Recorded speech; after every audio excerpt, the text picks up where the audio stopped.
حضرت عطا ابن یسار فرماتے ہیں کہ میں نے حضرت عبداللہ بن عمر رضی اللہ تعالی عنہ سے ایک دن پوچھا کہ آپ مجھے آقا کریم علیہ السلام کے وہ اوصاف سنائیے، وہ نعت سنائیے جو کہ تورات میں مذکور ہو۔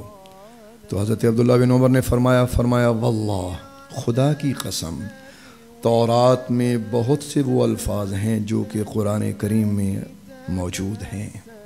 یہ کہہ کر حضرت عبداللہ بن عمر نے یہ روایت سنائی۔ اللہ تعالیٰ نے تورات میں ارشاد فرمایا یا ایہا النبی انا ارسلناک شاہدا ومبشرا ونذیرا وحرزا للأمیین انت عبدی ورسولی سمیتک المتوکل لیس بفظ ولا غلیظ ولا سخاب فی الاسواق لا یجزی بالسیئة السیئة ولكن يعفو ويصفح ولن يقبضه الله حتى يقيم به الملة العوجاء بأن يقولوا لا إله إلا الله ويفتح به أعينا عميا وآذانا صما وقلوبا غلفا۔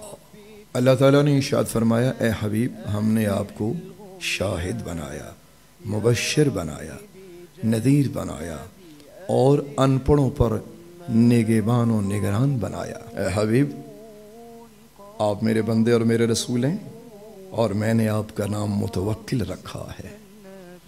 آپ بد اخلاق نہیں، سخت مزاج نہیں اور بازاروں میں اونچی اونچی آوازیں دینے والے نہیں۔ اے پیارے حبیب کریم، آپ برائی کا بدلہ برائی سے نہیں دیتے، آپ معاف کرنے والے اور احسان کرنے والے ہیں، اور ہرگز اللہ تعالی اپنے حبیب کو اس وقت تک اس دنیا سے نہ اٹھائے گا جب تک کہ ایک ٹیڑھی ملت کو سیدھا نہ کر دے اور وہ صدق کے دل سے کلمہ لا الہ الا اللہ محمد الرسول اللہ نہ پڑھ لیں۔ اور اے حبیب، آپ کی برکت سے اندھوں کو آنکھیں ملیں گی، بہروں کو شنوائی ملے گی اور غافلین کے دلوں کے پردے اٹھا دیے جائیں گے۔ تمام اہل اسلام کو اس فقیر ناچیز کی طرف سے ماہ میلاد النبی مبارک، یہ میرا پیغام ہے جملہ اہل اسلام کو۔ اپنی زندگی میں 3 چیزیں اپنا لیں۔ سب سے پہلے میلاد نبی، اس کے بعد سیرت النبی، اس کے بعد پیغام نبی۔ میلاد نبی منائیں، بھرپور منائیں، سیرت رسول اپنائیں اور بہت اپنائیں، اور پیغام مصطفیٰ کو 4 سو قریہ قریہ گلی گلی میں پھیلا دیں کہ یہی میلاد مصطفیٰ کا پیغام ہے۔